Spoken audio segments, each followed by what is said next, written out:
ಎಲ್ರಿಗೂ ನಮಸ್ಕಾರ. ನೀವು ನೋಡ್ತಾ ಇದ್ದೀರಾ ಟಿವಿ ವಿಕ್ರಮ. ನಾನು ಮುಮ್ತಾಜ್ ಅಬ್ದುಲ್ ನೆಲಡ್ಕ. ನೀವಿನ್ನೂ ಟಿವಿ ವಿಕ್ರಮವನ್ನು ಸಬ್ಸ್ಕ್ರೈಬ್ ಮಾಡದೇ ಇದ್ದಲ್ಲಿ ದಯವಿಟ್ಟು ಈ ಕೂಡಲೇ ಟಿವಿ ವಿಕ್ರಮವನ್ನು ಸಬ್ಸ್ಕ್ರೈಬ್ ಮಾಡಿ, ಹಾಗೆ ಬೆಲ್ ಐಕನ್ ಅನ್ನು ಕ್ಲಿಕ್ ಮಾಡೋದನ್ನು ಮರಿಬೇಡಿ. ವೀಕ್ಷಕರೇ, ನಿಜವಾಗ್ಲೂ ಇವರನ್ನೆಲ್ಲ ನೋಡಿದ್ರೆ ನಿಜಕ್ಕೂ ಅಸಹ್ಯ ಅನಿಸುತ್ತೆ. ಮನುಷ್ಯನಿಗೆ ಸ್ವಂತ ಆಲೋಚನೆ ಅನ್ನುವಂಥದ್ದು ಇರಬೇಕು, ಅಥವಾ ಇನ್ನೊಬ್ಬರು ಹೇಳಿದನ್ನ ಅಟ್ಲೀಸ್ಟ್ ತಿಳ್ಕೊಳ್ಳುವಷ್ಟಾದ್ರೂ ಬುದ್ಧಿವಂತಿಕೆ ಇರಬೇಕು. ಇಲ್ಲ ಅಂತ ಅಂದ್ರೆ ಹೀಗೆ ಆಗೋದು. ಇವರೆಲ್ಲ ಇವತ್ತು ವಕ್ಫ್ ಬಿಲ್ ತಿದ್ದುಪಡಿಯ ವಿರುದ್ಧವಾಗಿ ಹೋರಾಟವನ್ನ ಮಾಡ್ತಾ ಇದ್ದಾರಲ್ಲ, ಇವರಿಗೆ ಅದರಿಂದ ಸಿಕ್ಕೋದು ಏನು ಅಂತ. ರಾಷ್ಟ್ರಪತಿಯವರ ಸಹಿ ಆಗಿದೆ, ಬಿಲ್ ಕೂಡ ಕಾನೂನು ರೂಪದಲ್ಲಿ ಬಂದಿದ್ದು ಆಗಿದೆ. ಇನ್ ಏನ್ ಮಾಡ್ಬೇಕಂತ ಇದ್ದಾರೆ ಇವರೆಲ್ಲ? ಪಶ್ಚಿಮ ಬಂಗಾಳದಲ್ಲಿ, ಮಣಿಪುರದಲ್ಲಿ ನಿಜವಾಗ್ಲೂ ಅವರು ಹೋರಾಟವನ್ನ ಮಾಡಬೇಕಾಗಿರುವಂಥದ್ದು ಯಾವ ವಿಚಾರದಲ್ಲಿ ಅಥವಾ ಯಾವುದರ ವಿರುದ್ಧ? ಈ ಎರಡೂ ಕಡೆಗಳಲ್ಲಿ 108 ಸಮಸ್ಯೆಗಳಿವೆ.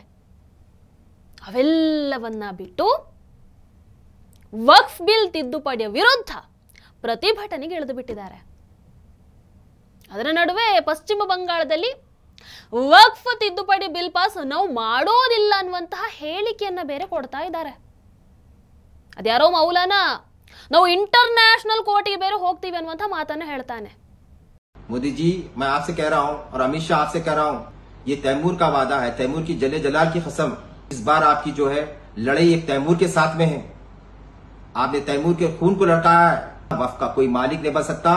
यूनाइटेड नेशन में भी गूंजेगी, इंटरनेशनल कोर्ट ऑफ लॉ। ये मेरा वादा है, तैमूर का वादा है. ವೀಕ್ಷಕರೇ, ಒಬ್ಬ ತೈಮೂರ್ ಈ ದೇಶವನ್ನ ಹಾಳು ಮಾಡಿದ್ದು ಸಾಲದು ಅಂತ ಈಗ ಈತ ಒಬ್ಬ ಹುಡ್ಕೊಂಡಿದ್ದಾನೆ. ನನಗೆ ಗೊತ್ತಿಲ್ಲ ಇವರೆಲ್ಲ ಏನು ಮಾಡೋದಕ್ಕೆ ಹೊರಟಿದ್ದಾರೆ ಅಥವಾ ಏನ್ ಪ್ರೂವ್ ಮಾಡಬೇಕು ಅನ್ನುವಂಥದ್ದು ಇದ್ದಾರೆ, ನನಗೆ ಅರ್ಥನೇ ಆಗ್ತಾ ಇಲ್ಲ. ಈ ದೇಶದ ಸಂವಿಧಾನದ ಪ್ರಕಾರನೇ ಲೋಕಸಭೆ ಆಗಿರಬಹುದು, ರಾಜ್ಯಸಭೆಯಲ್ಲಿ ಆಗಿರಬಹುದು ಬಿಲ್ ಪಾಸ್ ಆಗಿದೆ. ದೇಶದ ಸರ್ವೋಚ್ಚ ನ್ಯಾಯಾಲಯದಲ್ಲೂ ಕೂಡ ತಪ್ಪಿದ್ರೆ ಪ್ರಶ್ನೆಯನ್ನು ಮಾಡುವಂತಹ ಹಕ್ಕಿದೆ. ಆದ್ರೆ ಇವರು ಈ ದೇಶದ ಸಂವಿಧಾನಕ್ಕೆ, ಈ ದೇಶದ ನ್ಯಾಯಾಲಯಕ್ಕೆ ಕೊಡುವಂತಹ ಗೌರವ ನೋಡಿ ಇದು. ಅಂಡ್ ಇವರೊಬ್ರು ಸಿಎಂ ಅಂತೆ. ವಾರೆವಾ. ವೀಕ್ಷಕರೇ, ಕರ್ನಾಟಕದಲ್ಲೂ ಕೂಡ ಇದೇ ರೀತಿ ಒಬ್ಬ ವ್ಯಕ್ತಿ ಇದ್ದಾನೆ, ಕಬೀರ್ ಖಾನ್ ಅಂತೆ.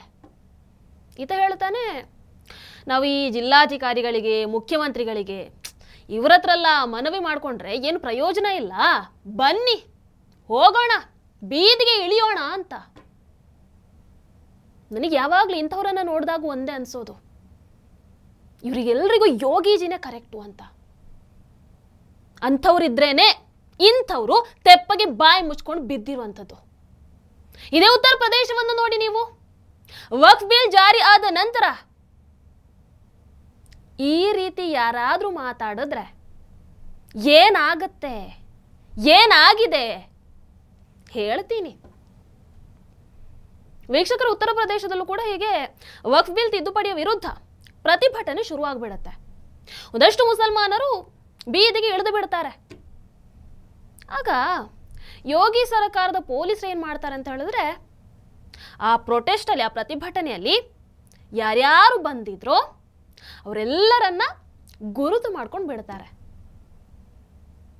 ಹೀಗೆ ಸುಮಾರು 300 ಜನರನ್ನ ಲಿಸ್ಟ್ ಮಾಡಿಕೊಂಡು ಅವರಿಗೆಲ್ಲರಿಗೂ ಕೂಡ 2 ಲಕ್ಷ ರೂಪಾಯಿಯ ಫೈನ್ ಅನ್ನ ಹಾಕ್ತಾರೆ.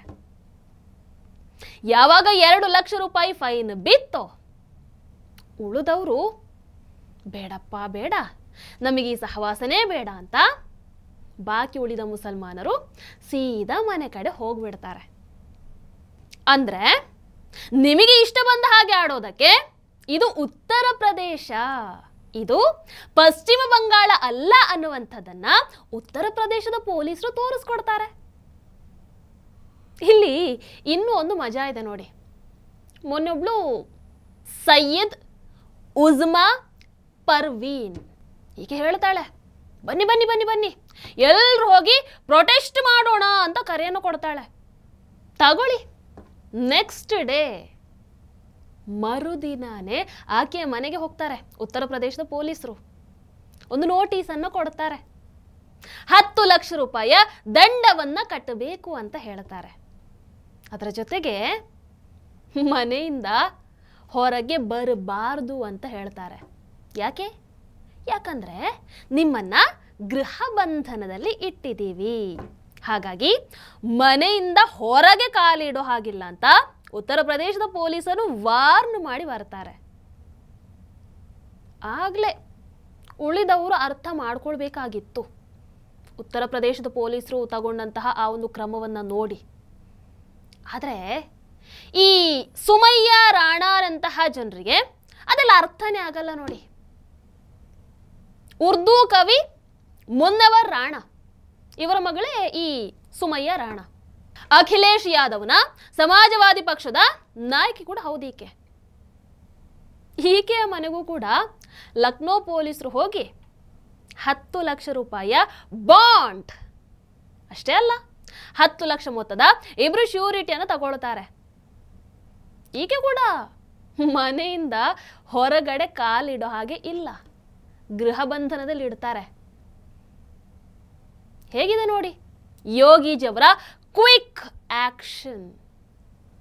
ವೀಕ್ಷಕರೇ, ಇಲ್ಲಿ ಈ ಸುಮಯ್ಯ ರಾಣಾ ಇನ್ನೊಂದು ನಕರ ಮಾಡ್ತಾಳೆ. ಏನು, ಪೊಲೀಸರು ನೋಟಿಸ್ ಕೊಡೋದಕ್ಕೆ ಅಂತ ಹೋದ್ರೆ ಆರಂಭದಲ್ಲಿ ನಾನು ನೋಟಿಸ್ ಎಲ್ಲ ತಗೊಳ್ಳಲ್ಲ ಅಂತ ಹೇಳಿ ಒಂದು ಸೀನ್ ಎಲ್ಲ ಕ್ರಿಯೇಟ್ ಮಾಡುವಂತಹ ಪ್ರಯತ್ನವನ್ನ ಮಾಡ್ತಾರೆ. ಆದರೆ ಗೊತ್ತಲ್ವಾ, ಯೋಗೀಜಿ ನಾಡಿನ ಪೊಲೀಸರವರು ಸೀದಾ ವಾಟ್ಸಪ್ನಲ್ಲೇ ನೋಟಿಸನ್ನು ಕಳಿಸ್ಬಿಡ್ತಾರೆ. ಹಾಗಾಗಿ ಈಗ ಸುಮಯ್ಯ ರಾಣಾ ನಾನು ಕೋರ್ಟ್ಗೆ ಹೋಗ್ತೀನಿ, ಅಲ್ಲೇ ನನಗೆ ನ್ಯಾಯ ಸಿಗುತ್ತೆ ಅನ್ನುವಂತಹ ಭರವಸೆ ಇದೆ ಅಂತ ಹೇಳ್ತಾ ಇದ್ದಾರೆ. ಅಲ್ಲ, ಇದೇ ಕೆಲಸವನ್ನ ವಕ್ಫ್ ವಿಚಾರದಲ್ಲೂ ಮಾಡಬಹುದಿತ್ತಲ್ವಾ? ಬೀದಿಯಲ್ಲಿ ಬಿದ್ದು ಒದ್ದಾಡೋದಕ್ಕಿಂತ ಸೀದಾ ಕೋರ್ಟ್ಗೆ ಹೋಗಿ ನ್ಯಾಯವನ್ನ ಕೇಳಬಹುದಿತ್ತಲ್ವಾ? ಅಲ್ಲೇ ತೀರ್ಮಾನ ಆಗ್ಲಿ ಅಲ್ಲ. ಇವರಿಗದೆಲ್ಲ ಆಗಲ್ಲ. ಇವರಿಗೆ ಬೀದಿಯಲ್ಲಿ ನಿಂತು ಶಾಂತಿ ಕದಡುವಂತಹ ಕೆಲಸ ಏನಿದೆ ಅದನ್ನೇ ಮಾಡಬೇಕು. ಆದರೆ ಇವೆಲ್ಲವೂ ಕೂಡ ಯೋಗೀಜಿ ನಾಡಲ್ಲಿ ನಡೆಯಲ್ಲ. ಯಾಕೆ ಹೇಳಿ? ಈಗ ಯೋಗೀಜಿ ಆಲ್ರೆಡಿ ಲ್ಯಾಂಡ್ ಮಾಫಿಯಾದ ವಿರುದ್ಧ ಗಟ್ಟಿಯಾಗಿ ನಿಂತು ಬಿಟ್ಟಿದ್ದಾರೆ. पिछली सरकारों के पास अपने परिवार का पेट भरने की फुर्सत ही नहीं थी. जमीन लुटवाने की फुर्सत मिले तो विकास करे. अभी आपने देखा होगा, परसों ही देश की संसद में वक्फ बोर्ड संशोधन अधिनियम पारित किया है. अब वक्फ बोर्ड के नाम पर जमीनों पर कोई डकैती नहीं डाल सकता है, लूट खसोट नहीं हो सकती है, चौराहे की जमीनों पर कोई कब्जा नहीं कर सकता है. अब सार्वजनिक संपत्ति जो भी होगी, जो राजस्व की भूमि होगी, उसका उपयोग विद्यालय बनाने में, चिकित्सालय बनाने में, कॉलेज बनाने में, मेडिकल कॉलेज बनाने में, ऐसे बैराज बनाने में, गरीबों के लिए आवास बनाने में ही उसका उपयोग होगा. किसी बोर्ड के नाम पर लूट खसोट हमेशा के लिए लगाम लगाने का काम किया है. वक्फ बोर्ड संशोधन अधिनियम पारित होने के कारण अब ये मनमानेपन पर लगाम लगेगी. मैं इसके लिए प्रधानमंत्री मोदी जी का, गृह मंत्री अमित शाह जी का हृदय से आभार व्यक्त करता हूं, क्योंकि उत्तर प्रदेश में भी लाखों एकड़ लैंड वक्फ बोर्ड के नाम पर नाजायज तरीके से कब्जा करने का काम हुआ था. इसमें किसी गरीब का कल्याण नहीं हो रहा था, चंद लोगों के लिए लूट का एक माध्यम बन गया था. इस लूट पर अब लगाम लगेगी, सख्ती से लगाम लगेगी, और उसी लगाम के क्रम में आज हम सब आपके बीच यहां पर आए हैं. ಇನ್ನು ಹಿಂದೆ ಸರಿಯುವಂತಹ ಮಾತೇ ಇಲ್ಲ. ನಿಮಗೇನಿಸ್ತು ಇವತ್ತಿನ ಈ ಕಾರ್ಯಕ್ರಮ? ದಯವಿಟ್ಟು ಕಾಮೆಂಟ್ ಮೂಲಕ ತಿಳಿಸಿ. ಹಾಗೆ ವಿಡಿಯೋ ನಿಮಗೆ ಇಷ್ಟ ಆದಲ್ಲಿ ಲೈಕ್ ಮಾಡಿ, ಶೇರ್ ಮಾಡಿ. ನಮಸ್ಕಾರ. ಟಿವಿ ವಿಕ್ರಮ ದೇಶ ನಿಮ್ಮ ಕೈಯಲ್ಲಿ. ಈ ಕಾರ್ಯಕ್ರಮ ನಿಮಗೆ ಇಷ್ಟ ಆಗಿದ್ದಲ್ಲಿ ಲೈಕ್, ಶೇರ್ ಹಾಗೂ ಕಮೆಂಟ್ ಮಾಡಿ. ಟಿವಿ ವಿಕ್ರಮದ ಕಾರ್ಯಕ್ರಮಗಳನ್ನು ನಿರಂತರವಾಗಿ ವೀಕ್ಷಿಸಲು ಸಬ್ಸ್ಕ್ರೈಬ್ ಮಾಡಿ, ಬೆಲ್ ಐಕನ್ ಒತ್ತಿ.